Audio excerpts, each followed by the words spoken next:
Thank you sir. మంత్రి గారు. అధ్యక్ష, గురజాల జగన్ గారు 11/11/2024లో గౌరవ ముఖ్యమంత్రి గారు కూడా లేఖ రాశారు అధ్యక్ష. దాంట్లో చాలా స్పష్టంగా చిత్తూరు నియోజకవర్గంలో ఒక యూనివర్సిటీ ఏర్పాటు చేయాలని ఆయన కోరటం కూడా జరిగింది అధ్యక్ష. వాస్తవంగా జిల్లా విభజన తర్వాత ఇప్పుడున్న చిత్తూరు జిల్లాలో ఒక ప్రభుత్వం పరంగా ఒక ద్రవిడియన్ యూనివర్సిటీ ఉంది, ప్రైవేట్ యూనివర్సిటీలో ఒక అపోలో యూనివర్సిటీ మాత్రమే ఉంది అధ్యక్ష. గౌరవ ముఖ్యమంత్రి గారు మాకు ఇచ్చిన ఆదేశాల్లో చాలా స్పష్టంగా ప్రతి జిల్లాలో కనీసం ఒక ప్రైవేట్ కానీ ప్రభుత్వ యూనివర్సిటీ ఉండాలి, ఆ దిశగా మీరు పనిచేయాలని ఆయన చెప్పారు అధ్యక్ష. జగన్ గారు చెప్పినట్లు ద్రవిడియన్ యూనివర్సిటీ అనేది మోర్ లాంగ్వేజ్ స్పెసిఫిక్గా యూనివర్సిటీ, ద్రవిడియన్ భాష గురించి ఏర్పాటు చేసిన యూనివర్సిటీ కనుక వేరే రకంగా యూనివర్సిటీ ఏర్పాటు చేయాలి చిత్తూరు జిల్లాలో కోరారు. అది తప్పనిసరిగా ఆయన పైన కూడా బాధ్యత ఉంది, నా పైన కూడా బాధ్యత ఉంది. ఇద్దరు కలిసికట్టుగా ఒక యూనివర్సిటీ ఏర్పాటు చేయించే దిశగా పనిచేస్తామని గౌరవ సభ్యులు కూడా నేను తెలియజేస్తున్నాను అధ్యక్ష.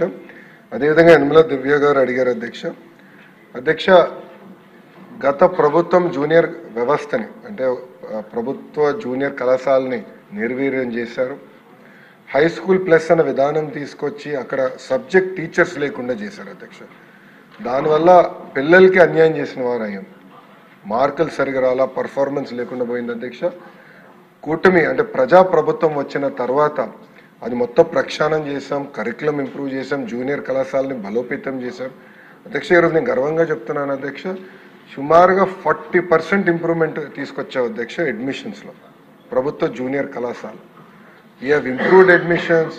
అక్కడ మేము మధ్యాహ్న భోజనం ఏర్పాటు చేశాం, ఉచితంగా పుస్తకాలు ఇస్తున్నాం, కంపిటేటివ్ ఎగ్జామ్స్కి కావాల్సిన మెటీరియల్ కూడా ఈరోజు ప్రభుత్వ జూనియర్ కళాశాలలో మేము అందిస్తున్నాం అధ్యక్ష. మా లక్ష్యం ఒకటే, ప్రైవేట్ కళాశాలతో ధీటుగా ప్రభుత్వ జూనియర్ కళాశాల మేము తీర్చిదిద్దుతాం. కంటెంట్ తయారు చేసాం, డిజిటల్ కంటెంట్ తయారు చేసాం, పర్ఫార్మెన్స్ ఎవ్రీ వీక్స్ కూడా పోటీ పరీక్షలకి ప్రిపేర్ చేసే విధంగా ఎగ్జామ్స్ నిర్వహిస్తున్నాం. దానికి కావాల్సిన టెక్నాలజీ ఇవాల్యుయేషన్ కూడా చేస్తున్నాం అధ్యక్ష. అది ఒక భాగం. రెండోది యనమల దివ్య గారు కోరినట్టు అధ్యక్ష, కొంచెం నేను వివరాలు తీసుకుంటాం మేడం గారి దగ్గర నుంచి. ఎందుకంటే మండలానికి ఒక జూనియర్ కళాశాల అనేది మేము తీసుకున్న తొలి నిర్ణయం. సో ఆ మండలంలో ఆల్రెడీ జూనియర్ కళాశాల ఉందా లేదో అంటే రెడీగా నా దగ్గర ఇన్ఫర్మేషన్ లేదు అధ్యక్ష. గౌరవ సభ్యురాల దగ్గర నా ఇన్ఫర్మేషన్ తీసుకొని మండలానికి ఒక జూనియర్ కళాశాల ఏర్పాటు చేయాలని ప్రభుత్వం నిర్ణయం తీసుకొని దానికి కట్టుబడి ఉంటాం. రాబోయే 2 సంవత్సరాలు ఆ ప్రక్రియ పూర్తి చేయాలని దిశగా మేము అడుగులేస్తాం అధ్యక్ష. Thank you. జగన్మోహన్ గారి ఆశయం నెరవేరాలని కోరుకుంటున్నాం. ఎడ్యుకేషన్ మినిస్టర్ నారా లోకేష్ గారికి మరొకసారి ప్రత్యేక ధన్యవాదాలు అధ్యక్ష. Question number